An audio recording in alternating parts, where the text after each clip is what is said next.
வணக்கம் traders, welcome to pre market report. So இன்னைக்கு நம்ம இந்த வீடியோவில் என்ன பார்க்க போகிறோம்னா, செப்டம்பர் 24ஆம் தேதி புதன்கிழமை நிஃப்டி, பேங்க் நிஃப்டி மற்றும் சென்செக்ஸ் வந்து என்ன நடக்கிறதுக்கான வாய்ப்பு இருக்குது அப்படிங்கிறதான் பார்க்க போகிறோம். ஸோ இந்த அனாலிசிஸை நம்ம ஃபஸ்ட்டு எப்படி ஸ்டார்ட் பண்ணுவோம்னு பார்த்தீங்கன்னா, நம்ம வந்து கிஃப்ட் நிஃப்டி அனலைஸ் பண்ணுவோம். அப்போ நமக்கு கிஃப்ட் நிஃப்டி அனலைஸ் பண்ணும்போது இன்னைக்கு நமக்கு மார்க்கெட்டில் கேப் அப் கேப் டவுன் ஏதாவது வர்றதுக்கான வாய்ப்பு இருக்கா அப்படிங்கிறது நமக்கு தெரியும். ரெண்டாவது, ஸ்டார்டிங் ஒரு அரை மணி நேரம் இல்லைனா ஒரு மணி நேரம் மார்க்கெட் எந்த டைரக்ஷனில் மூவ் ஆகிறதுக்கான சான்ஸ் இருக்குது அப்படிங்கிறது தெரியும். அண்ட் இதை தொடர்ந்து பார்த்தீங்கன்னா, நம்ம வந்து ப்ரைஸ் ஆக்ஷனை பற்றி பேசுவோம். அண்ட் போஸ்ட் மார்க்கெட் ரிப்போர்ட்டில் நம்ம நிறையாவே ப்ரைஸ் ஆக்ஷனை பற்றி பேசியிருக்கோம். ஸோ அப்படிங்கிறனால நம்ம முக்கியமான கீ லெவல்ஸ் என்ன, இன்றைக்கி வந்து நம்ம கேப் அப் கேப் டவுன் ஏதாவது எதிர்பார்த்தோம்னா மார்க்கெட் வந்து எது வரைக்கும் புஷ் ஆகிறதுக்கான சான்சஸ் இருக்குது அப்படிங்கிறத நம்ம பார்ப்போம். ஸோ இதை தொடர்ந்து நம்ம வந்து ஓப்பன் இன்ட்ரெஸ்ட் டேட்டாவில் ஏதாவது மாற்றங்கள் இருக்கா, அண்ட் எஃப்ஐஐ அண்ட் டிஐஏ டேட்டாஸில் ஏதாவது மாற்றங்கள் இருக்கான்னு பார்ப்போம்.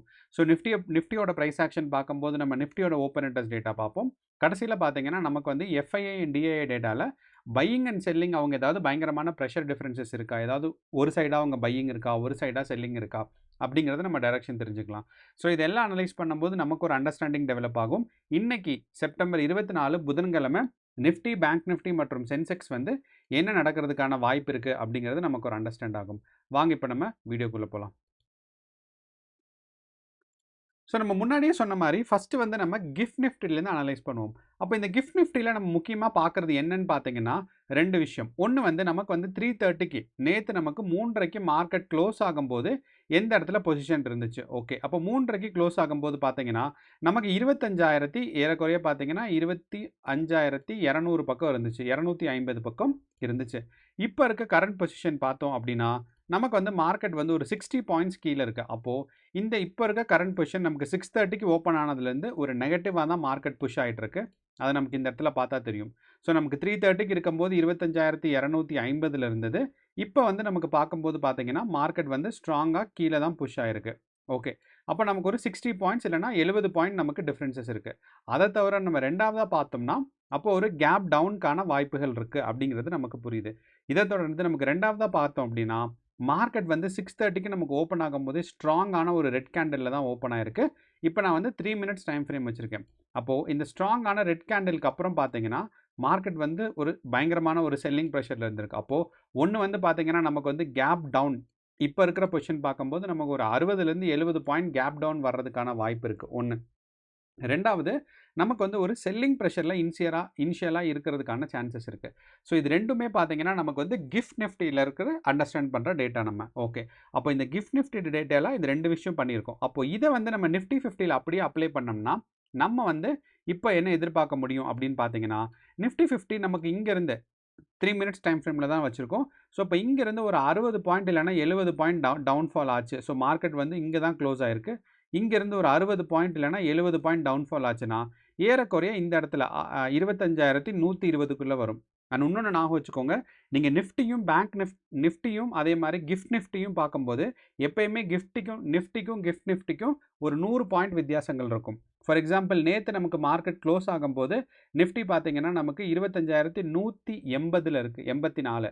அதே சமயம் நமக்கு கிஃப்ட் நிஃப்டி ஞாபகம் இருக்க உங்களுக்கு 25,250 இருக்குது. ஸோ அப்படிங்கிறனால நீங்கள் இந்த இடத்துலேயே தெரியுது ஒரு 70 பாயிண்ட் வித்தியாசம் இருக்குது. ஸோ அப்போ இதனால தான் நம்ம என்ன பண்ணுறோம் அப்படின்னா ப்ரைஸை பார்க்காம 3:30க்கு மார்க்கெட் க்ளோஸ் ஆகும்போது எந்த பாயிண்டில் இருந்துச்சு, இப்போ நமக்கு மார்க்கெட் எந்த பாயிண்டில் இருக்குது அப்படிங்கிறத பார்க்குறோம்.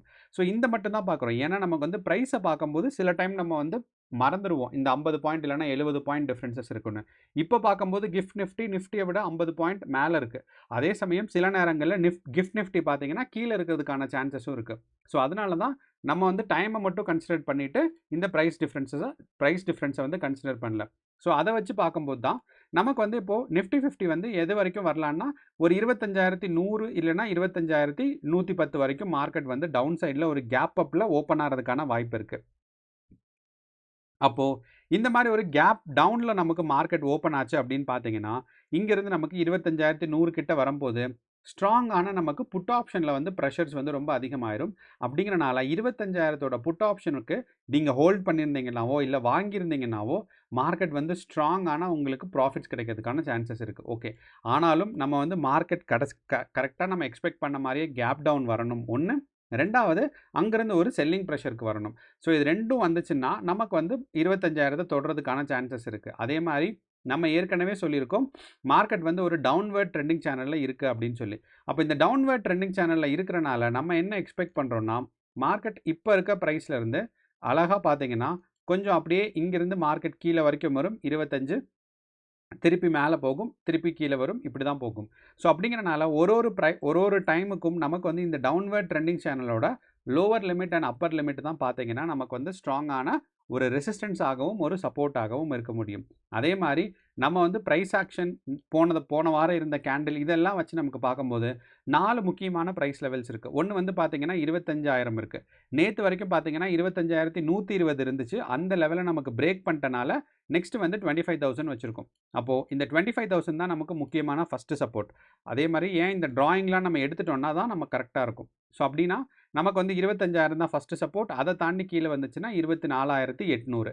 அதே மாதிரி மார்க்கெட் மேலே போகிறதுக்கு பார்த்தீங்கன்னா 25,300 அடுத்து வந்து பார்த்தீங்கன்னா 25,500. ஸோ அதனால தான் நம்ம வந்து இந்த டைரக்ஷன்லாம் மறைச்சிட்டோம். ஸோ அப்போது கரெக்டாக இதுதான் நமக்கு வந்து இது ரெண்டும் நமக்கு ரெசிஸ்டன்ஸும் இது ரெண்டும் சப்போர்ட்டும் இருக்குது. அண்ட் இந்த டேட்டா வந்து எது கூட ஒபே ஆகுதுன்னு பார்த்தீங்கன்னா நமக்கு நிஃப்டியோட ஓப்பன் இன்ட்ரெஸ்ட் டேட்டா கூட ஒபே ஆகுது. அதாவது நிஃப்டியோட ஓப்பன் இன்ட்ரெஸ்ட் டேட்டாவில் பார்க்கும்போது 25,000 ஸ்ட்ராங்கான கால் ஆப்ஷன்ஸ் இருக்குது, அதே புட் ஆப்ஷன்ஸ் இருக்குது. அதே மாதிரி பார்த்தீங்கன்னா இந்த இடத்துல நம்ம 25,000 தான் நமக்கு ஸ்ட்ராங்கான ஒரு சப்போர்ட்டாக நம்ம பேஸ் பண்ணியிருக்கோம். அப்போது இந்த 25,000 பிரேக் அவுட் பண்ணாதான் அடுத்த சப்போர்ட்டான 24,800 போகும். இல்லைனா இந்த 25,000லேருந்தே பார்த்தீங்கன்னா மார்க்கெட் வந்து மேலே புஷ் ஆகிறதுக்கு சான்சஸ் இருக்குது. அப்படி மேலே புஷ் ஆச்சுன்னா எது வரைக்கும் போகும் அப்படின்னு பார்த்தீங்கன்னா ஃபஸ்ட்டு வந்து நமக்கு 25,500 தான். அப்போது ஹையஸ்ட் லிமிட் வந்து 25,500ம் 25,000 தான். அப்போ இந்த 500 பாயிண்ட்டுக்குள்ளே தான் இந்த வாரம் இருக்கிறதுக்கு, இந்த வாரம் எக்ஸ்பைரிக்குள்ளே நிஃப்டி இருக்கிறதுக்கான வாய்ப்பு இருக்குது. அண்ட் இன்றைக்கி வந்து மார்க்கெட் ஒரு ப்ரைஸ் கரெக்ஷன் மார்க்கெட் இல்லைனா ஒரு டவுன்ஃபாலிங் மார்க்கெட்டாக இருக்கிறதுக்கு தான் வாய்ப்புகள் அதிகமாக இருக்குது. அண்ட் இந்த வாய்ப்பு ஏன் டவுன்ஃபாலிங் இருக்கும், ஒரு கேப் டவுன் இருக்கும் எக்ஸ்பெக்ட் பண்ணோம் அப்படின்னு பார்த்தீங்கன்னா நம்மளோட கிஃப்ட் நிஃப்டி நெகட்டிவாக இருக்கிறனால நம்ம அதை எதிர்பார்த்தோம்.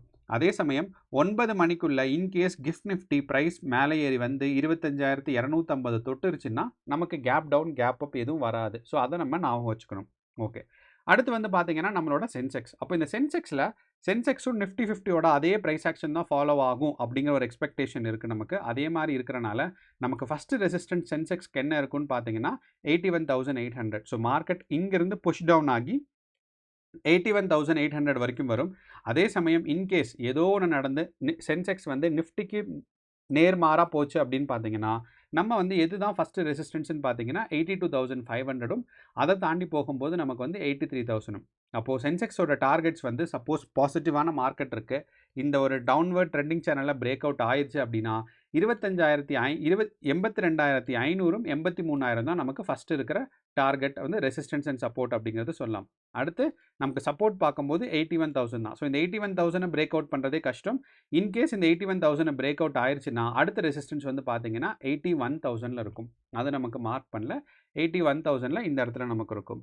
ஸோ இதுதான் நமக்கு சென்செக்ஸில் நம்ம எக்ஸ்பெக்ட் பண்ணுற 2 சப்போர்ட் அண்ட் 2 ரெசிஸ்டன்ஸ் நமக்கு சொல்லலாம். ஓகே, அதே மாதிரி சென்செக்ஸோட ஓப்பன் இன்ட்ரெஸ்ட் டேட்டாவும் நமக்கு பார்க்கும்போது மார்க்கெட்டோட டைரக்ஷன்ஸ் கிளியராக இல்லை. என்னென்னா 82,000 நமக்கு ஸ்ட்ராங்கான ஒரு புட் ஆப்ஷன்ஸ் இருக்குது. அடுத்து பார்த்தீங்கன்னா நமக்கு 82,500லையும் 83,000லையும் இருக்குது. இதை தான் நம்ம இந்த இடத்துல மார்க் பண்ணியிருக்கோம். 82,000, 82,000லேருந்து 500.